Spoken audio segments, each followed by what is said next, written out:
Assalamualaikum warahmatullahi wabarakatuh. Good afternoon, everyone. First of all, we would like to express our gratitude to Dr. Ratna Septianti SE, MSc AKT, for the opportunity to present today. We are from Group 6, and today we will be presenting on translation of origin currency financial statement. Before we begin, let me introduce my team. My name is Delia Putri Zainal with the NPM 073, and I'm here with Salsa Putri Yolanda with NPM 016, and with Ina Aprilia Arifin with NPM 013. Now let's move on the presentation. First of all, it's about conceptualizes. In the global business, the parent company has subsidiaries in different countries that prepare financial statements based on local currencies and accounting standard for consolidation. The subsidiary's financial statement must be brought in line with GAAP and translated into the parent's reporting currency. In this process, there are two main issues to consider. First, determine the appropriate exchange rate for each financial statement item. And the next one is decide how to report the translation adjustment and consolidate that statement. Next is about translation method. Four major methods of translation for foreign currency financial statement have been used worldwide. First of all is current or non-current method. The rule book for the current or non-current method are as follows. Current asset and current liability are translated at the current exchange rate, and for the non-current asset, non-current liability, and stockholders' equity accounts are translated at historical exchange rate. The next method is monetary or non-monetary method. Under this method, monetary asset and liability are translated at the current exchange rate. And for the non-monetary asset, non-monetary liability, and stockholder equity account are translated at historical exchange rate. Monetary assets are those assets whose value does not fluctuate over time, primarily cash and receivable. Non-monetary assets are assets whose monetary value can fluctuate. They consist of marketable security, inventory, prepared expense, investment, fixed asset, and intangible asset. The next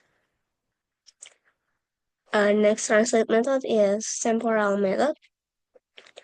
The basic objective underlying the temporal method of translation is to produce a set of parent currency.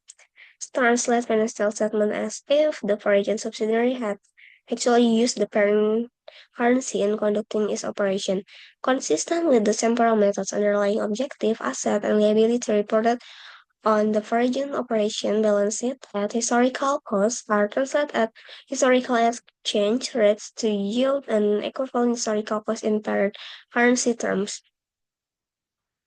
Conversely, asset and liability report on the foreign operation balance sheet at the current or future value are translated at the current exchange rate to yield an equivalent current value in parent currency terms. And the last translation method is current rate method. The fundamental concept underlying the current rate method is that parent's entire investment in the foreign operation is exposed to foreign exchange risk, and translation of the foreign operation financial statement should reflect this risk. To measurement the net investment exposure to foreign exchange risk, all asset and liability of the foreign operation are translated using the current exchange rate, and for the equity account are translated at historical exchange rate. Next one is the disposition of translation adjustment. First, translation gain or loss in net income. Translation adjustment are treated as gains or losses in the net income statements, similar to foreign currency translation gains or losses. However, this approach has two conceptualizes. First of all is the gain or loss is unrealized or no cash impact. And the next one is it may not reflect economic reality as currency depreciation may benefit foreign operation but still result in a reported loss. Two, cumulative translation adjustment in stockholder equity or other comprehensive income. Instead of affecting net income, translation adjustment are recorded in stockholder equity under other comparison income. This differs recognition unrealized, allowing the balance to fluctuate over time without impacting current period earnings. And the next is about International Financial Reporting Standard. IAS 21 address the impact of change in foreign exchange rate on financial statement based on the functional currency, which is the primary currency in the subsidiary economy environment. If different from the parents, the currency exchange rate method is used with the different recorded in the equity. If the same, the temporal method is applied with the different taken directly to profit or lose. For hyperinflationary economies, AIS 29 required an adjustment before applying the current rate, unlike US GGAP, which use a temporal method. Cumulative inflation of about 100,000 in 3 years may be an indication of hyperimplementation. The next slide will be delivered by Salsa. The next material is Translation Process Illustration. Multico, a US company, founding Italco in Italy with an initial investment of 1 million euro. During year 1, Italco purchased assets and obtained loans.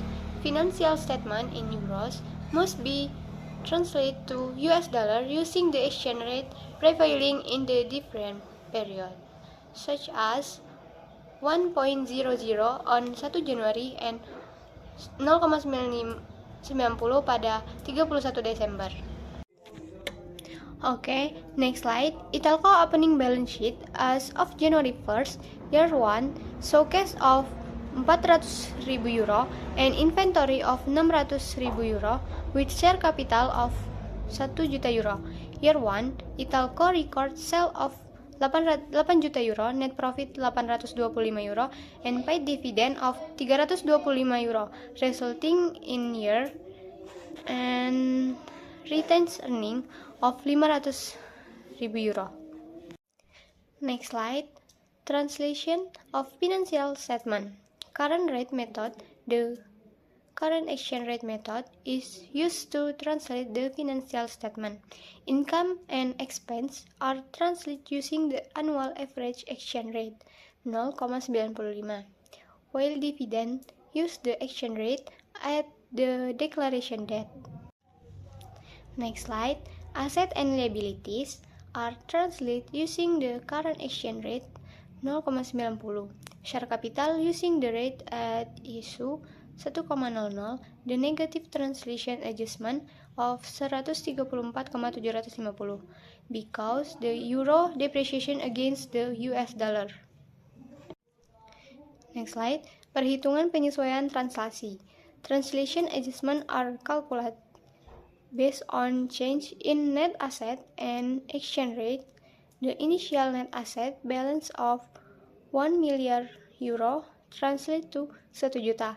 Net profit of 825 euro translate to 783 and dividend of 325 to 299.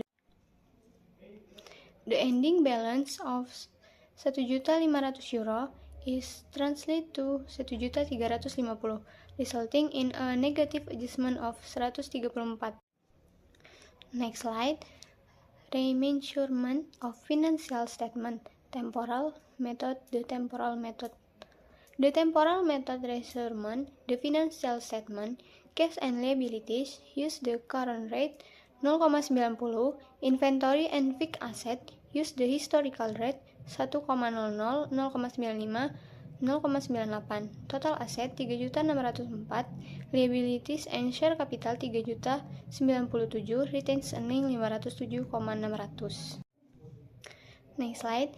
Cost of goods sold is remeasurement using historical rate, beginnings inventory 600.000, purchase 5.890.000,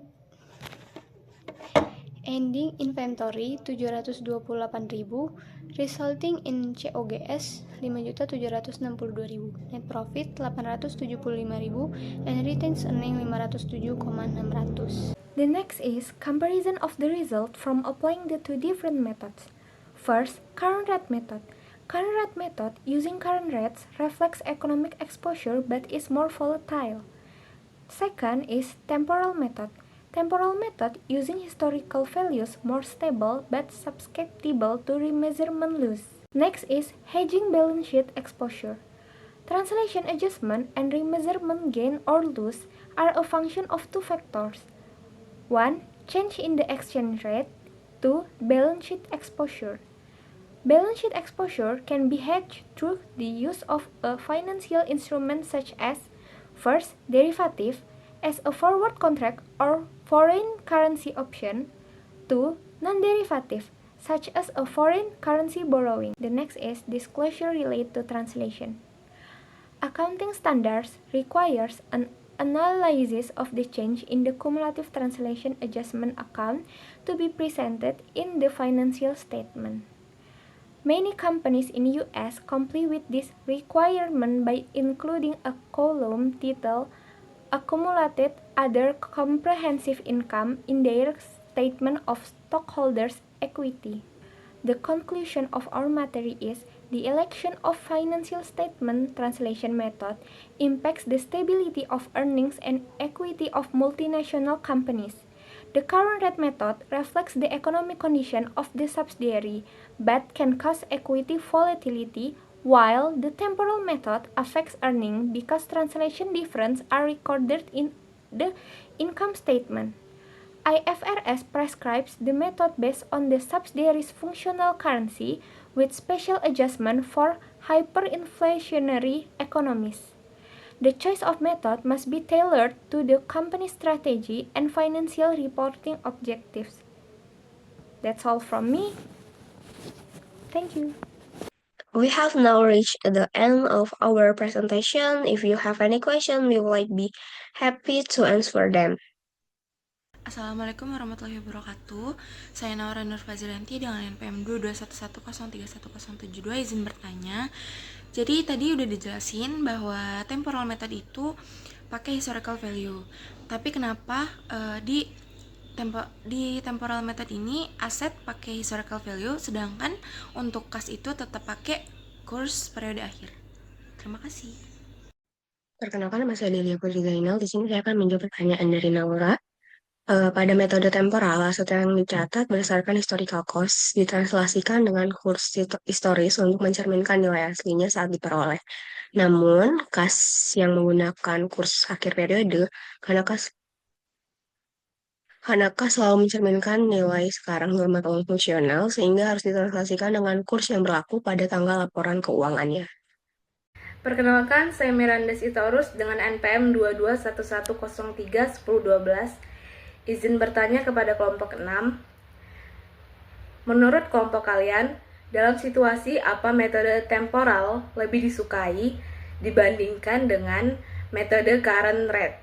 Dan bagaimana dampaknya terhadap investor dan pemangku kepentingan? Baiklah, di sini saya akan menjawab pertanyaan dari Miranda Sitorus. Jadi, metode temporal lebih disukai ketika anak perusahaan lebih terintegrasi dengan perusahaan induk dan sebagian besar transaksinya menggunakan mata uang induk. Metode ini memberikan gambaran yang lebih realistis tentang bagaimana keuangan anak perusahaan seandainya menggunakan mata uang induk. Namun, bagi investor, metode ini dapat membuat laba lebih tidak stabil yang mungkin mempersulit prediksi kinerja perusahaan. Izin memperkenalkan diri, nama saya Ahmad Zaidan Arli dengan NPM terakhir 117. Saya ingin bertanya, bagaimana pemilihan metode translasi current rate versus temporal dapat memengaruhi laporan keuangan perusahaan multinasional dalam jangka panjang? Sekian pertanyaan saya, mohon untuk dijawab. Baik, sebelumnya perkenalkan, nama saya Ina Aprilia Arifin dengan NPM terakhir 013. Di sini saya akan menjawab pertanyaan dari Ahmad Zaidan Arli. Pertanyaannya yaitu bagaimana pemilihan metode translasi current rate method versus temporal method dapat mempengaruhi laporan keuangan perusahaan multinasional dalam jangka yang panjang. Jadi, metode current rate ini dapat menyebabkan volatilitas ekuitas karena semua aset dan liabilitasnya ditranslasi dengan kurs saat ini. Sehingga setiap perubahan nilai tukar yang terjadi akan berdampak langsung kepada ekuitas.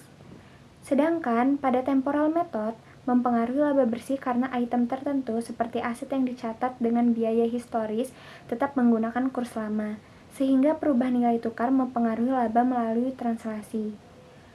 Dalam jangka panjang, perusahaan yang menggunakan current rate akan melihat fluktuasi ekuitas yang lebih besar. Sementara perusahaan yang menggunakan temporal method mungkin memiliki laba yang lebih tidak stabil. Sekian dari saya. Terima kasih. Thank you guys for your time and for your attention. Wassalamualaikum warahmatullahi wabarakatuh.